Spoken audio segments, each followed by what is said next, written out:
ये है against the gods के सीजन 2 का नॉवल एक्सप्लेनेशन पार्ट 39, जिसमें आप सभी का स्वागत है। पिछले एपिसोड के लास्ट सीन में देखा था कि कांग युए और युनचे की शादी के इस अवसर में हॉल के अंदर एक एक करके गेस्ट आते जा रहे थे। तभी फ्रोजन क्लाउड एसगार्ड सेक्ट से सिया किंग्यू और चू यूली भी हॉल के एंट्रेंस से अंदर आ रहे थे। अब आगे जैसे ही सिया किंग्यू को हॉल के अंदर आती है, जो हॉल पहले शोर से गूंज रहा था एकदम शांत हो गया। सबकी निगाहें उसी पर टिकी, खासकर वहां मौजूद यंग डिसाइपल्स की। सभी बिना पलक झपकाए सांसें रोके उसे देख रहे थे, लेकिन अगले ही पल उन्हें याद आता है कि वो तो शॉकिंगली युनचे की पत्नी है। और फिर सब एक के बाद एक अपना सिर नीचे झुका लेते हैं। युनचे तेजी से उससे मिलने जाता है और कहता है, किंग्यू, तुम यहां 2 महीने पहले तुम बिना कुछ बताए क्यों चली गई थी? सिया किंग्यू बोलती है, सर युन तब तक ठीक हो चुके थे, आपकी चोटें ज्यादा गंभीर नहीं थीं और उसी वक्त फ्रोजन क्लाउड एसगार्ड में कुछ जरूरी काम आ गया था, इसलिए मैं बिना बताए चली गई। उम्मीद है आप बुरा नहीं मानेंगे। आज मैं फ्रोजन क्लाउड एसगार्ड की तरफ से सर युन को उनकी शादी की बधाई देने आई हूं। युनचे को उसकी बातों पर बिल्कुल भरोसा नहीं होता। वो आधा कदम आगे बढ़ता है, अपनी आवाज धीमी करके कहता है, कहीं ऐसा तो नहीं कि उस दिन तुमने बाहर से सुन लिया था कि मैं सीनियर सिस्टर से शादी करने वाला हूं और तुम जेलस हो गई थी? इसी वक्त चू यूली आगे बढ़ती है, सिया किंग्यू के पास खड़ी होकर ठंडे टोन में बोलती है, सर युन की स्ट्रेंथ 19 साल की उम्र में ही middle ranked emperor profound realm के बराबर है। आपका भविष्य निश्चय रूप से अनलिमिटेड होगा। हम मास्टर और डिसाइपल खास तौर पर इस शादी के शुभ अवसर पर बधाई देने आए हैं। सिया किंग्यू, चलो अपनी सीट पर चलते हैं। इतना बोलने के बाद चू यूली युनचे को इग्नोर करती है और सिया किंग्यू को खींचकर वहां से ले जाती है। युनचे हॉल के सामने की तरफ चलता जाता है और तुरंत ही बहुत से लोगों से मिलकर बातें करता है, जिनमें क्राउन प्रिंस कांग लिन, थर्ड प्रिंस कांग शुओ और लिंग जू वगैरह भी शामिल थे। इसी वक्त शाओ जुएतियन खुद आगे बढ़ता है और जितना हो सके नरम आवाज में कहता है, लिटिल ब्रदर युन, मैं शाओ यहां आपको इस शुभ अवसर पर बधाई देता हूं। उस वक्त रैंकिंग टूर्नामेंट में लिटिल ब्रदर युन ने पहले ही इस शाओ को बहुत हैरान कर दिया था। मैंने सोचा नहीं था कि 2 साल से भी कम समय में आपकी स्ट्रेंथ ब्लू विंड में नंबर 1 मानी जा सकती है। ऐसी उपलब्धि को कॉमन सेंस को झटका देने वाला, पूर्वजों से आगे निकलने वाला और अपने समय के लोगों को हैरान करने वाला कहा जा सकता है, जिसे देखकर कोई भी चकित हो जाए। युनचे उसकी तरफ देखता है और हल्के से मुस्कुराकर कहता है, सेक्ट मास्टर शाओ, मेरी कुछ ज्यादा ही तारीफ कर रहे हैं। युनचे तो बस एक साधारण परिवार से है और सेक्ट मास्टर शाओ ने शादी के दिन आने का सौभाग्य प्रदान किया। ये जूनियर बहुत सम्मानित महसूस कर रहा है।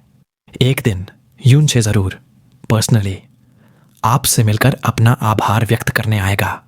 युनचे का आखिरी सेंटेंस सुनते ही शाओ जुएतियन का दिल जोर से धड़क उठता है। उसके पीछे खड़े शाओ बोयुन और शाओ वूजी के चेहरे का रंग भी बदल जाता है। वे समझ नहीं पा रहे थे कि युनचे का पर्सनल विजिट दुश्मनी सुलझाने के लिए आना था या फिर हिसाब चुकाने के लिए। शाओ सेक्ट का मास्टर होने के बावजूद शाओ जुएतियन की पीठ एक पल में पसीने से पूरी तरह भीग जाती है, लेकिन वो कोई भी गड़बड़ी दिखाने की हिम्मत नहीं करता और जबरदस्ती अपने चेहरे पर मुस्कान बनाए रखता है। वो कहता है, अगर लिटिल ब्रदर युन सच में हमें इज्जत देकर मिलने आना चाहते हैं तो ये शाओ अपने पूरे सेक्ट के डिसाइपल्स के साथ लाइन में खड़ा होकर आपका स्वागत करेगा। शाओ सेक्ट जानता है कि हमारे सेक्ट के एक नीच आदमी की लिटिल ब्रदर युन से पहले अनबन हुई थी। शाओ सेक्ट उस वक्त लिटिल ब्रदर युन को एक सेटिस्फैक्टरी जवाब जरूर देगा। इसी तरह और भी मेहमान आते जाते हैं। मेन हॉल के एंट्रेंस से मास्टर ऑफ सेरेमोनीज की आवाज आती है, डिवाइन फिनिक्स एम्पायर के 13th प्रिंस फंक्सी चना गए हैं। मास्टर ऑफ सेरेमोनीज के मुंह से निकले 3 शब्द डिवाइन फिनिक्स एम्पायर हर किसी के कानों के पास 3 फटते हुए बम की तरह गूंजते हैं, जिससे शोर से भरा मेन हॉल एकदम शांत हो जाता है और सबकी निगाहें हॉल के एंट्रेंस से आ रहे 3 लोगों पर टिक जाती हैं, खासकर बीच वाले शख्स पर। वो 25 साल का लग रहा था। उसने मरून रंग का खीलिन गाउन पहना हुआ था और हाथों में सफेद जेड का फोल्डेड फैन पकड़ा हुआ था। भीड़ की निगाहों के नीचे उसे जरा भी फर्क नहीं पड़ रहा था और वो चेहरे पर हल्की मुस्कान लिए आराम से ग्रेट हॉल में चलता आ रहा था। उसके पीछे काले कपड़ों में एक बुजुर्ग आदमी और लाल कपड़ों में एक बुजुर्ग आदमी कदम से कदम मिलाकर चलते हुए आ रहे थे। कांग वन हे, जो अब तक ऊपर अपनी हाई सीट पर बैठे थे, तुरंत खड़े हो जाते हैं। एक बेहद हैरान नजर से वो उस नौजवान को देखते हैं जो सबकी निगाहों के बीच चलकर आ रहा था। युनचे की भौहें भी हल्की सी सिकुड़ जाती हैं। Divine phoenix empire profound sky continent के 7 नेशंस में सबसे बड़ी ओवरऑल नेशनल पावर और बड़ा साइज वाला एम्पायर था। उसका साइज ब्लू विंड से कई 10 गुना बड़ा था। उसकी नेशनल पावर की समृद्धि और उसके प्रोफाउंड प्रैक्टिशनर वर्ल्ड की ताकत सब ब्लू विंड एम्पायर से कहीं आगे थी। ब्लू विंड एम्पायर को डिवाइन फीनिक्स एम्पायर से कंपेयर करना ऐसा था जैसे एक गांव को एक इंपीरियल सिटी से कंपेयर करना। अफवाहों के मुताबिक ब्लू विंड एम्पायर के 4 मेजर सेक्ट्स जिनकी स्ट्रेंथ सबसे ज्यादा थी, डिवाइन फेनिक्स एम्पायर में मुश्किल से मिडिल रैंक्ड सेक्ट्स माने जाते थे। फंग सिचन सीधे आगे बढ़ता है, हॉल के बीच में पहुंचता है और कांग वानहे को ग्रीट करते हुए हल्की मुस्कान के साथ बोलता है, मैं डिवाइन फीनिक्स सेक्ट का फंग सिचन आदरणीय ब्लू विंड एम्परर को प्रणाम करता हूं। इस बार बिना बताए आने के लिए उम्मीद है कि ब्लू विंड एम्परर एक अच्छे पर्सन हैं और मुझ पर सख्ती नहीं करेंगे। कांग वनहे एक कदम आगे बढ़ता है। उसके चेहरे पर अभी भी हैरानी थी।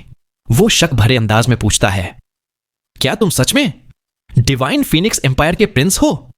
फंग सिचन हंसता है और कहता है, मेरे पास डिवाइन फीनिक्स जेड है, सबूत के लिए।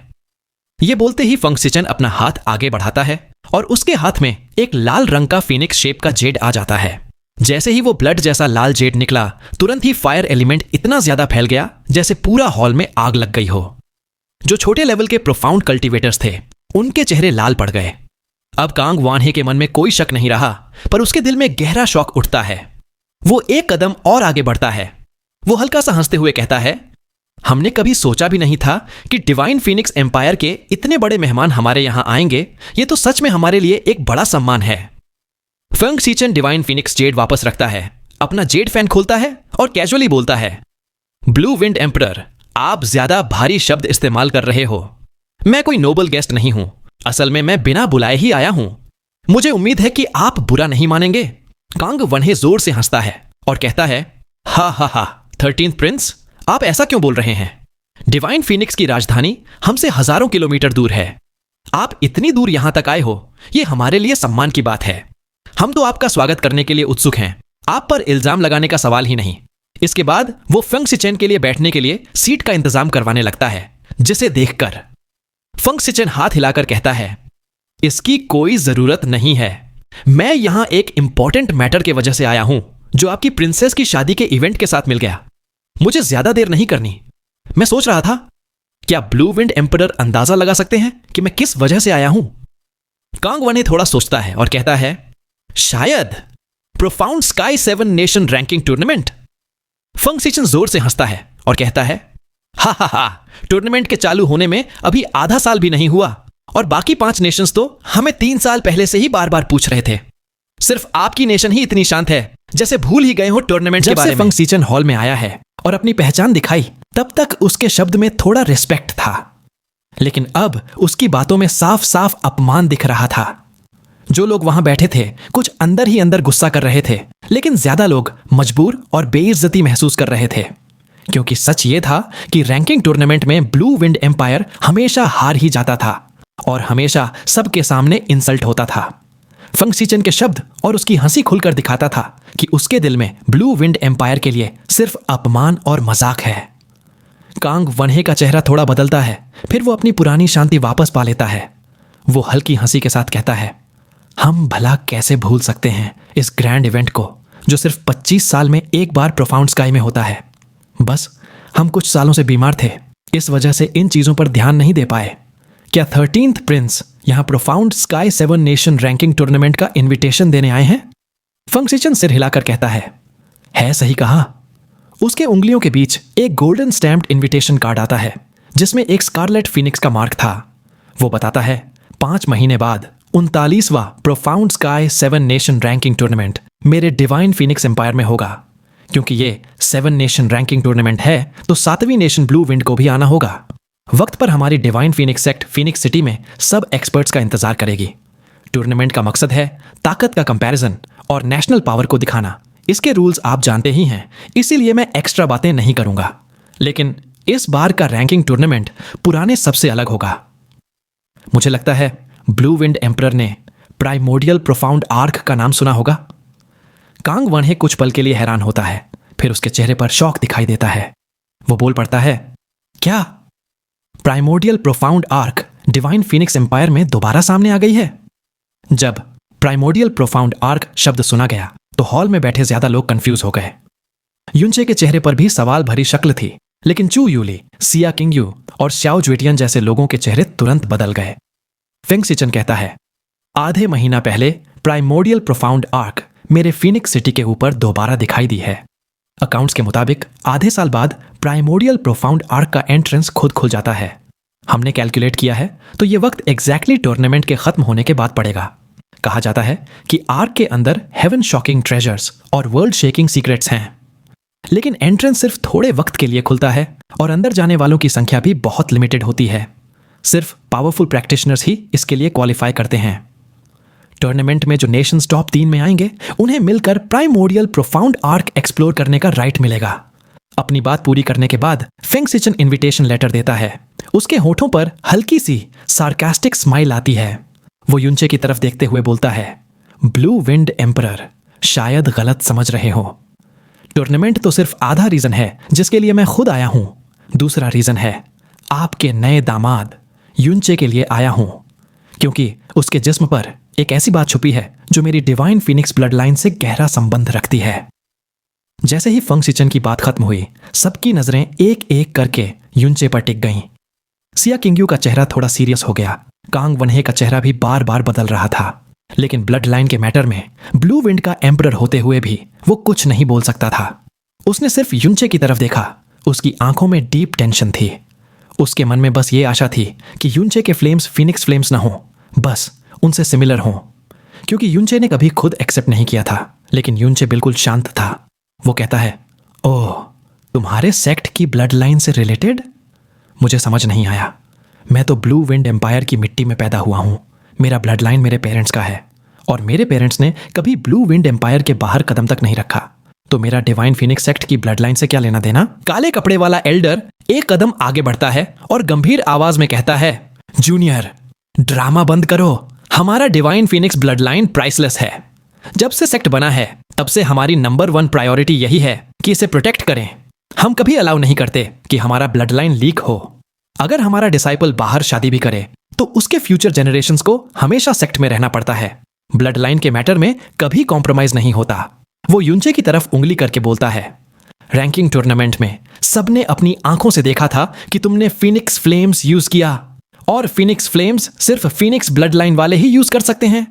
मतलब तुम्हारे बॉडी में फीनिक्स ब्लड लाइन है। तुम शायद हमारे सेक्ट के किसी डिसाइपल के नाजायज औलाद हो जो बाहर छोड़ दिया गया। लाल कपड़े वाला एल्डर भी सिर हिलाकर कहता है, बिल्कुल सही। अगर तुम्हारे पास हमारा ब्लड लाइन ना होता तो एक छोटे से ब्लू विंड के प्रैक्टिशनर के पास इतना शॉकिंग टैलेंट कैसे होता? तुम्हारी जो अचीवमेंट्स हैं अभी तक, उनका बेस्ट एक्सप्लेनेशन सिर्फ फीनिक्स ब्लड लाइन है। डिवाइन फीनिक्स के सामने बाकी सेक्ट्स और उनके सो कॉल्ड जीनियसेस कुछ भी नहीं, सिर्फ कचरा हैं। तुम्हारा ब्लू विंड रैंकिंग टूर्नामेंट में नंबर 1 आना नॉर्मल था क्योंकि तुम्हारे अंदर फीनिक्स ब्लड लाइन है। फेंग सिचन अपना जेड फैन कैजुअली घुमाता है और कहता है, बस तुम दोनों इतना इम्पेशेंट मत हो। आज ब्लू विंड एम्परर की बेटी की शादी है। अगर हम हंगामा करेंगे तो हमारी ही इंसल्ट होगी। युनचे, तुम समझ रहे हो ना कि हम क्या कहना चाहते हैं? ये मैटर कि तुम्हारे बॉडी में फीनिक्स ब्लड लाइन है या नहीं, मेरे सेक्ट के लिए बहुत इंपॉर्टेंट है। इसलिए मुझे तुम्हारा थोड़ा सा ब्लड चाहिए। तुम खुद दोगे या फिर मैं खुद तुम्हारा ब्लड निकाल लूं? युनचे के होंठों पर हल्की मुस्कान आती है। वो कहता है, मेरा स्किन और मेरा खून मेरे पेरेंट्स का दिया हुआ है। सिर्फ उन्हीं को राइट है मेरा खून लेने का। तुम और मैं न दोस्त हैं, न दुश्मन और न ही परिचित। तो तुम्हें क्या हक है मुझसे मेरा ब्लड मांगने का? काले कपड़े वाला एल्डर चिल्लाता है, बदतमीज, नीच लड़के, तुम्हारी हिम्मत कैसे हुई हिज हाइनेस के सामने एरोगेंट होने की? योर हाइनेस, आपको इससे बात करने की जरूरत नहीं है। मुझे अलाउ कीजिए, मैं अभी इसे पकड़कर इसका ब्लड निकाल देता हूं। अगर आपको लगता है कि यह भी ज्यादा है तो इस बास्टर्ड को मार देना ही काफी है। टेस्ट की भी जरूरत नहीं। बास्टर्ड चाइल्ड शब्द सुनते ही युनचे की आंखों में किलिंग इंटेंट चमकती है। फेंग सिचन जोर से हंसता है और कहता है, हा हा हा। युनचे, जब से मैं ब्लू विंड एम्पायर में आया हूं मैंने तेरे एरोगेंस के किस्से सुने हैं। आज अपनी आंखों से देख लिया, सब बिल्कुल सही था। लेकिन मुझे ऐसे लोग पसंद हैं, एरोगेंट और बेवकूफ जो अपनी औकात नहीं समझते। वो मुझे हमेशा मजा देते हैं। अगर दुनिया में तुम जैसे लोग ना हो तो मेरी लाइफ बहुत बोरिंग हो जाती। फिर वो दोनों एल्डर्स को रोक देता है और कहता है, तुम दोनों पीछे हट जाओ, आज मैं खुद इसका खून खींचूंगा। स्नैप की आवाज के साथ फिंग सीचन का जेट फैन खुल जाता है। सिर्फ एक कैजुअल मूव से ऐसी साउंड वेव निकलती है जैसे स्पेस तोड़ दिया हो। हॉल के साइड वाले वेडिंग टेबल्स तुरंत टूट जाते हैं, ग्लास कप्स और जेड प्लेट्स जमीन पर बिखर जाते हैं। उसके एक ही स्ट्राइक से पूरे हॉल के गेस्ट्स शॉक से सफेद पड़ गए। जो बड़े बड़े सेक्ट मास्टर क्लास एक्सपर्ट्स थे वे भी पीछे हट गए और उनके चेहरे पर डर आ गया, क्योंकि फंग सीचन के स्ट्राइक से जो पावर रिलीज हुई थी वो थ्रोन की पावर थी। फंग सीचन के हाथ का जेड फैन एकदम से उछलकर बाहर निकल गया। वो फैन इतनी तेज घूम रहा था कि एक लाइफ टेकिंग व्हील बन गया। उसके पीछे एक ब्लैक लाइन सी छूट रही थी जो असल में स्पेस के फटने का निशान था, और उस फैन का टारगेट था सीधा युनचे का गला। यह साफ था कि वो युनचे का खून इसी शादी में बहा देना चाहता था। जेड फैन के लीथल ऑरा के सामने युनचे की भौहें सिकुड़ गईं, लेकिन उसने ब्लॉक नहीं किया। उसने अपना शरीर घुमाया और एक छलांग माराकर सीधा हवा में चला गया। बैंग! एक तेज धमाके के साथ उसने ग्रेट हॉल की छत तोड़ दी और साउथ की तरफ हाई स्पीड में निकल गया। फंग सीचन ठंडी मुस्कान के साथ कहता है, हे, मुझसे बचकर भाग रहा है। वो हाथ घुमाता है और जेड फैन वापस उसके हाथ में आ जाता है। उसका जलता हुआ शरीर ब्लर हो जाता है जैसे वो टेलीपोर्ट कर गया हो, और युनचे के पीछे भागता है। मून एम्ब्रेसिंग पैलेस के अंदर कांग यूए, जो अपनी शादी की तैयारी कर चुकी थी, ड्रेसिंग मिरर के सामने शांत लेकिन बेचैन बैठी थी। उसके पास श्याओलिंगसी बैठी थी जो उसे कभी कभी बात करके उसका टेंशन कम कर रही थी। तभी एक ईयर शेकिंग बूम की आवाज बाहर से आई।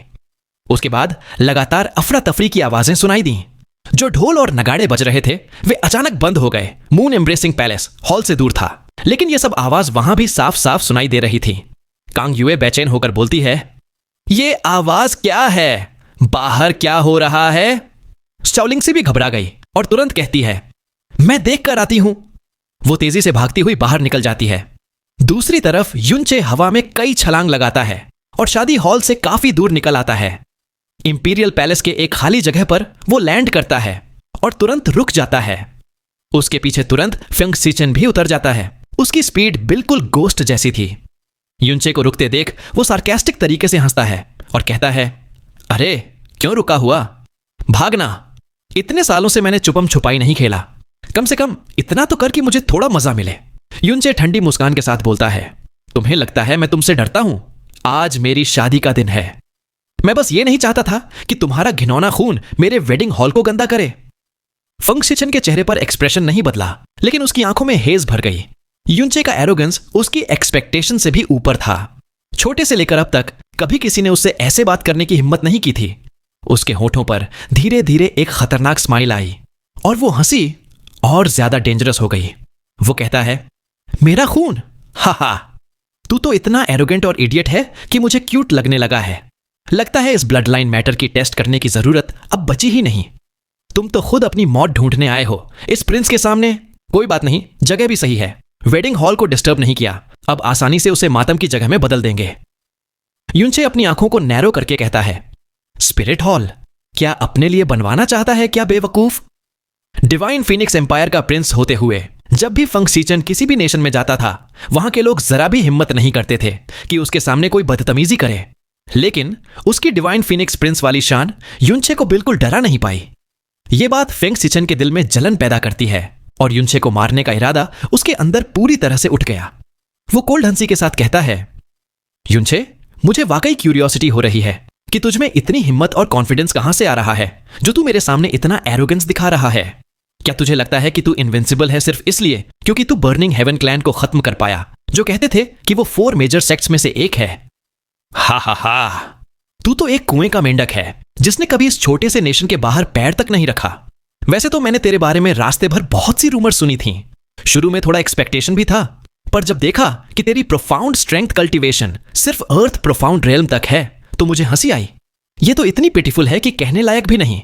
लगता है ये सो कॉल्ड 4 मेजर सेक्ट्स असल में 4 बड़े मजाक ही हैं। लेकिन तेरी किस्मत अच्छी है क्योंकि तू एक ऑनरेबल मौत मरेगा मेरे हाथों। मरने से पहले मैं तुझे ये एहसान भी करूंगा कि एक ट्रैश जैसा मिक्स्ड ब्लड लाइन वाला इंसान भी देख सके कि असली फिनिक्स फ्लेम्स कैसी होती हैं। फंग सीचन अपना हाथ घुमाता है, उसका फैन खुलता है और उसके माथे पर बना हुआ स्कारलेट फ्लेम मार्क तेज चमक उठता है। एक पल में ही लाल रंग की फीनिक्स फ्लेम्स बाहर निकलती है। ऐसा लगता है जैसे एक बड़ा टॉर्नेडो खुला हो जो आसमान को ढक ले। आसमान अंधेरा पड़ गया, हवा फटने जैसी लग रही थी और सबके नजर के सामने आसमान पूरा तोड़ मोड़ कर हिलता दिखा। जमीन पर खड़े लोगों को ऐसा महसूस हो रहा था जैसे वे जलते हुए मैग्मा के अंदर लपेट दिए गए हों, सांस लेना मुश्किल और पूरा शरीर आग में जल रहा हो। फिर एकदम से फीनिक्स की चीखने वाली आवाज आती है जो सबके दिल और आत्मा तक हिला के रख देती है। जब सबने ऊपर देखा तो उनको वो लाल फ्लेम्स एक ऐसी शक्ल में नजर आई जैसे अनेक फीनिक्स पंछी आसमान में उड़ रहे हों, जिनकी डिस्ट्रक्टिव पावर पूरे हेवन और अर्थ को भी जला सकती थी। ब्लू विंड एम्पायर के एक्सपर्ट्स डर के मारे पीछे हट गए। उन फ्लेम्स की गर्मी और पावर उनके समझ से बाहर थी। फिनिक्स फ्लेम्स पूरी तरह से परगेटरी के फ्लेम्स जैसी थीं। उनमें बाउंडलेस डिस्ट्रक्टिव ऑरा थी और वो नीचे गिर रही थी युनचे के ऊपर। युनचे ने फ्लेम्स को गिरते देख अपना हाथ उठाया था कुछ करने के लिए, लेकिन फिर जैसे कुछ याद आया उसने अपने हाथ वापस खींच लिए। वो बस खड़ा रहा और फ्लेम्स को अपने ऊपर गिरने दिया। आसमान से आ रही फ्लेम्स ने युनचे को पूरी तरह लपेट लिया। उसका फिगर और ऑरा दोनों गायब हो गए। ये देखकर सब लोग पैनिक में चिल्लाए। लिंग जी और दोंगफांग च्यू क्राउड से बाहर निकले, पर जैसे ही वे फ्लेम्स के पास गए उनको वापस हटना पड़ा, क्योंकि उन फ्लेम्स की गर्मी उनके इमेजिनेशन से भी ज्यादा थी। वे फ्लेम्स के करीब तक नहीं जा पाए। वे सिर्फ यही सोचकर कांप गए कि अगर वो फ्लेम्स उन्हें छू ले तो एक पल में कपड़े से लेकर हड्डी तक सब राख बन जाएंगे। फंग सीचन जोर से हंसते हुए बोलता है, ये है ब्लू विंड एम्पायर के रैंकिंग टूर्नामेंट का नंबर 1 जीनियस। ये है ब्लू विंड के यंग जनरेशन का बेस्ट। मुझे तो हंसते हंसते थकान हो गई। मुझे लगा था ये थोड़ा तो स्ट्रगल करेगा, लेकिन फिनिक्स फ्लेम्स के सामने ये तो एक पल भी नहीं टिक पाया, सीधा निगल लिया गया। इस दुनिया में फिनिक्स फ्लेम्स ऐसी चीज है जो कुछ भी जला सकती है। सिर्फ 3 सेकंड्स में उसकी हड्डियां तक राख हो जाएंगी। लेकिन युनचे जो फ्लेम्स के अंदर गिरा था उसको बिल्कुल भी नुकसान नहीं हुआ। न सिर्फ फेंग सीचेन, बल्कि अगर डिवाइन फिनिक्स सेक्ट का एम्परर खुद आता तो भी वो एक बाल तक नहीं जला पाता। युनचे खामोश खड़ा था फ्लेम्स के अंदर, अपना दिल लगाकर उस सर्जिंग फिनिक्स फ्लेम्स को फैल कर रहा था। फिनिक्स फ्लेम्स जलाने के लिए फिनिक्स ब्लड लाइन चाहिए होता है। वो जानता था कि वो अपना फिनिक्स ब्लड क्यों जला पाता है, क्योंकि उसके अंदर असली फिनिक्स के 3 बूंद खून थी। अब वो बस ये देखना चाहता था कि उसके फ्लेम्स और डिवाइन फिनिक्स सेक्ट के लोगों के फ्लेम्स में कितना फर्क है। और रिजल्ट ने उसको बहुत डिसअपॉइंट किया। सच में न तो उसके फ्लेम्स न डिवाइन फिनिक्स सेक्ट के लोगों के फ्लेम्स को असली फिनिक्स फ्लेम्स कहा जा सकता था। ये सब सिर्फ प्रोफाउंड फ्लेम्स थे जिनमें थोड़ा सा फिनिक्स का डिवाइन पावर मिला था। असली फिनिक्स फ्लेम्स सिर्फ डिवाइन बीस्ट फिनिक्स खुद से आते हैं और ब्लड लाइन की प्योरिटी डिसाइड करती है कि फ्लेम्स कितने प्योर होंगे। युनचे के अंदर इविल गॉड्स सीड भी था और फिनिक्स ब्लड भी, इसलिए उसकी फायर कंट्रोलिंग एबिलिटी और फायर लॉस की अंडरस्टैंडिंग बहुत ज्यादा स्ट्रांग थी। सिर्फ एक पल में ही उसने महसूस कर लिया कि फेंग सीचेन की फ्लेम्स की प्योरिटी उसके फ्लेम्स का आधा भी नहीं है। लेकिन जो तरीका इन फ्लेम्स को यूज करने का था और उनके डिस्ट्रक्टिव लॉस थे वो बहुत ही मिस्टीरियस थे। उन फ्लेम्स के अंदर से युनचे साफ साफ world ode of the phoenix का शैडो देख पा रहा था। जब वो फिनिक्स के ट्रायल में था तब उसने इविल गॉड्स फायर सीड की पावर से फिनिक्स फ्लेम्स के फंडामेंटल लॉस को तोड़ के समझा था। तब उसने बिना फिनिक्स प्रोफाउंड आर्ट्स के forcefully world ode of the phoenix के फिफ्थ और सिक्स्थ स्टेजेस कॉम्प्रिहेंड कर लिए थे। लेकिन क्योंकि उसके पास फिनिक्स प्रोफाउंड आर्ट्स के फर्स्ट 4 स्टेजेस नहीं थे, इसलिए उसके फिनिक्स फ्लेम्स हमेशा बेसिक लेवल की माइट ही दिखाते थे। दोनों बड़े फिनिक्स फ्लेम स्किल्स भी लिमिटेड ही थे, जबकि डिवाइन फिनिक्स सेक्ट के पास world ode of the phoenix के 1st से 4th स्टेज तक का कंप्लीट इनहेरिटेंस था। अगर युनचे को ये 4 स्टेजेस मिल जाएं और वो उन्हें अपने 5th और 6th स्टेजेस के साथ मर्ज कर ले तो उसकी फिनिक्स फ्लेम्स की पावर अनइमेजिनेबल लेवल तक बढ़ जाएगी। फेंग सीचेन की फिनिक्स फ्लेम्स के अंदर युनचे ने world ode of the phoenix के ट्रेसेस पकड़ने की कोशिश की, लेकिन कुछ देर बाद उसने गिव अप कर दिया, क्योंकि ओपोनेंट के स्ट्रेंथ से इनवर्स प्रोफाउंड आर्ट समझना ऑलमोस्ट इम्पॉसिबल होता है। उसने अपने दोनों हाथ खोल दिए और उसके माथे पर गोल्डन फिनिक्स फ्लेम का मार्क चमक उठा। उसके शरीर से crimson coloured Phoenix flames ignite हुई और जोर से इरप्ट हो गईं। स्पेस हिलने लगा और कपड़े फटने जैसी आवाज सुनाई देने लगी। जो फिनिक्स फ्लेम्स पहले पूरा आसमान ढक रही थी वो युनचे के फ्लेम ब्लास्ट से एकदम से कैओटिक हो गई और धीरे धीरे वो फ्लेम्स शैटर्ड होने लगी और उनको एनाइलेट करने वाली फ्लेम्स और कोई नहीं बल्कि युनचे की खुद की फिनिक्स फ्लेम्स थी। लेकिन दोनों फ्लेम्स में फर्क था। फेंग सीचेन की फ्लेम्स ऐसे लग रही थी जैसे अनेक पॉइजनस स्नेक्स आसमान में निकल आए हों, जबकि युनचे की फ्लेम्स एक डिवाइन ड्रैगन की तरह पूरे आसमान में घूम रही थी। और जहां जाती थी फेंग शिचन की फ्लेम्स को ब्रूटली शैटर्ड करके मिटा देती थी। ये अचानक बदलाव देखकर फेंग शिचन और दोनों लाल कपड़े और काले कपड़े वाले एल्डर के होश उड़ गए। उनको लगा था कि युनचे को उसके फिनिक्स फ्लेम्स ने 5 सेकंड के अंदर ही राख बना दिया होगा, लेकिन जो उन्होंने देखा वो उनके लिए शॉक था। युनचे को एक स्क्रैच तक नहीं हुआ, बल्कि उसकी खुद की फिनिक्स फ्लेम्स ने फेंग शिचन की फ्लेम्स को शैटर्ड करके खत्म कर दिया। और इसी वक्त उन तीनों की सोल के अंदर भी एक अजीब सर्ज होने लगा। ये एक ब्लड लाइन सप्रेशन का प्रेशर था। ये फीलिंग उनके लिए नई नहीं थी, लेकिन ऐसी फीलिंग तभी होती है जब सामने वाले की ब्लड लाइन की प्यूरिटी उनसे ज्यादा हो, और वो भी बहुत ज्यादा। लेकिन ये फीलिंग अब युनचे से आ रही थी। ये कैसे पॉसिबल था? फेंग शिचन का चेहरा एकदम स्टिफ हो गया। धीरे धीरे वो गुस्सा होने लगा। वो दांत कस के जोर से चिल्लाता है, लिटिल बास्टर्ड चाइल्ड, ये Prince divine Phoenix imperial household का सबसे ऑनरेबल और वैल्यूबल ब्लड लाइन रखता है। तेरे जैसे लोली फ्लेम्स के सामने तू खुद को खुद ही इंसल्ट कर रहा है। ये प्रिंस तुझे तुरंत दिखाएगा असली फीनिक्स फ्लेम्स क्या होती हैं। फेंग शिचन जोर से चिल्लाता है, the power of the divine Phoenix, Phoenix domain. आसमान में एक बड़ा फीनिक्स की चीख गूंजती है। जो फ्लेम्स पहले आसमान और जमीन को ढक रही थी, वो अब कई गुना बढ़ गई थी। पहले फेंग शिचन ने सिर्फ अपनी स्ट्रेंथ का 40% इस्तेमाल किया था, लेकिन अब उसने अपनी पूरी स्ट्रेंथ जोड़ दी और अपना स्ट्रॉन्गेस्ट डिस्ट्रक्टिव स्किल एक्टिवेट किया, जो था फीनिक्स डोमेन। फ्लेम्स एकदम से रोर करते हैं और जल्दी ही एक जाइगेंटिक ब्लेजिंग फीनिक्स का रूप ले लेती है। युनचे के होठों पर एक मजाक उड़ाने वाली स्माइल आती है। उसके माथे पर गोल्डन फ्लेम मार्क फिर से चमक उठा। उसने star scorching demon lotus technique का इस्तेमाल किया, जिससे एक बहुत बड़ा क्रिम्सन कलर्ड लोटस अपीयर हो गया। बैंग बैंग बैंग की आवाज हुई, और एक के बाद एक जैसे जैसे क्रिम्सन कलर्ड लोटस के लेयर्स यानी पेटल्स खुल रहे थे। हर एक पेटल्स के खिलने के साथ फीनिक्स डोमेन जोर से फटकर तोड़ दिया जाता है। जो ब्लेजिंग फीनिक्स अभी बना था, वो तुरंत ही 1000 टुकड़े में बिखर जाता है और बिखरने के बाद गायब हो जाता है। अरे रुको, अगर आप लोग चाहते हो कि मैं इस नोबेल को ऐसे ही एक्सप्लेन करता रहूं, तो फिर वीडियो को लाइक करके कमेंट सेक्शन में जरूर बताना ये वीडियो कैसा लगा। साथ ही चैनल को सब्सक्राइब करके बेल आइकन को ऑल पर सेट कर लेना, जिससे जैसे ही मैं आगे के एपिसोड अपलोड करूं, आप तक पहले नोटिफिकेशन आए और आप पहले वीडियोस को देख पाए।